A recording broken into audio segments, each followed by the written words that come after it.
Assalamualaikum warahmatullahi wabarakatuh. Bismillahirrahmanirrahim.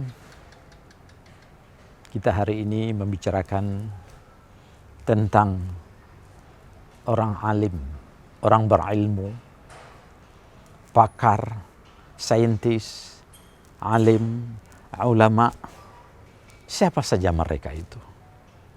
Alhamdulillah, Allah Maha Pengasih Penyayang memberikan kekayaan kepada kita untuk mengembangkan kealiman kita, keilmuan kita, sehingga jadilah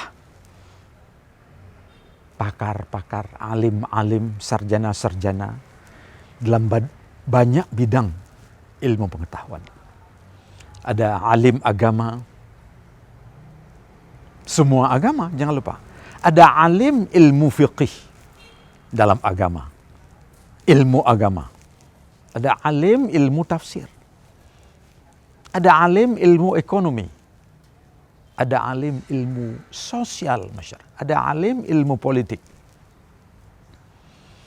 Dan ulama adalah pewaris para nabi. Ingat, nabi itu alhamdulillah dianugerahkan beberapa macam kealiman beliau.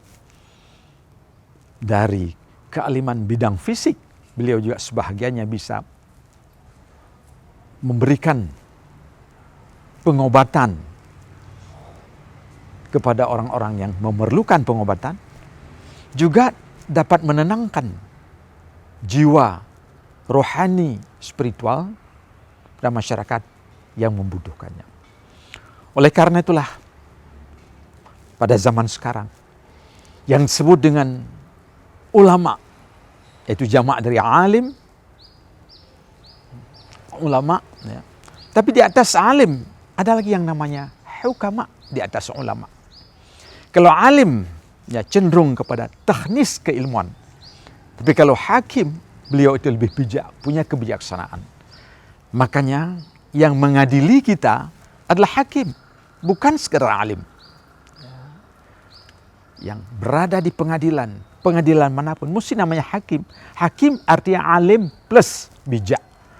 Itulah di atas. Maka ketika yang banyak bertahan dan menyebari dunia disebut dengan qaulul hukama. Kalau qaulul ulama biasanya ada di kitab A, kitab B, kitab. Tapi qaulul hukama ini namanya wise words, wisdoms, proverb, kata-kata bijak, petuah. Itulah yang qaulul hukama. Karena apa? Beliau itu orang alim, alimnya plus. Bahkan ada dimensi-dimensi lain dalam kealiman beliau. Yang bisa memprediksi bahkan seperti futurologis. Ya, apa yang akan terjadi ke depan? Karena apa? Beliau itu lebih bijak. Artinya ilmunya ada, hikmahnya juga dimiliki. Dan itu semua adalah anugerah dari Allah Subhanahu wa taala sebagai hasil usaha sebahagian daripada manusia yang menginginkannya.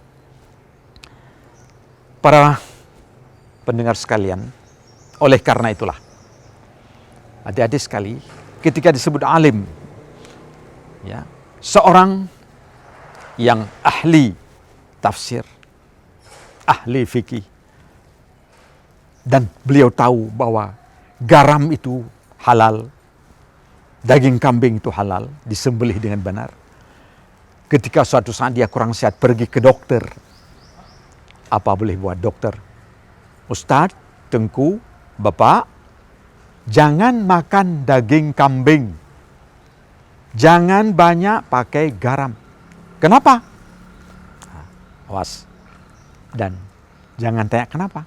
Karena ilmu daripada alim dokter, alim kesehatan, ulama kesehatan ini tahu dia bahwa bagi orang yang darahnya bertekanan tinggi, lemak dalam darahnya menumpuk, maka garam dan daging kambing itu harus dihindari buat sementara sampai nanti darahnya baik, normal kembali. Nah, apakah yang dikatakan oleh alim dokter tadi itu namanya haram makan daging kambing, haram makan garam? Bukan itu urusannya.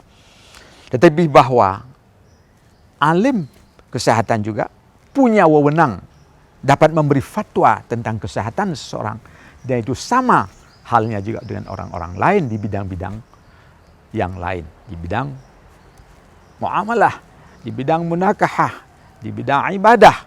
Masing-masing ada hukumnya, masing-masing ada alimnya. Walaupun itu sumbernya satu, ilmu Allah, atau Quran dan Sunnah Nabi Muhammad Sallallahu Alaihi Wasallam. Oleh karena itulah, marilah kita dalam hidup bermasyarakat ini berbijak-bijak. Ya, mari semua yang alim itu kita hormati. Alim fiqih, alim nahu.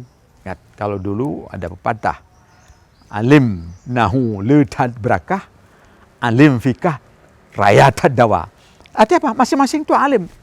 Alim nahu apa? Berarti lughah, bahasa. Ya kan? Nahu itu tentu saja itu aturan-aturan berkaitan dengan bahasa. Grammar dan sebagainya. Nah, itu satu alim. Ada sebagian alim nahu saja tidak alim fikah. Ada sebagian alim fikah tidak alim tafsir. Ada alim tafsir tidak alim hadis dan sebagainya. Apalagi sekarang ilmu sudah begitu luas, maka kerjasama antara para alim ulama itulah yang sangat kita harapkan.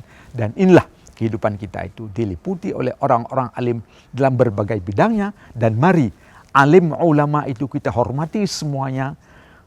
Dan semuanya itu orang-orang yang lebih daripada kita, orang-orang awam ini, di mana ilmunya, pengalamannya menjadi pedoman untuk hidup kita.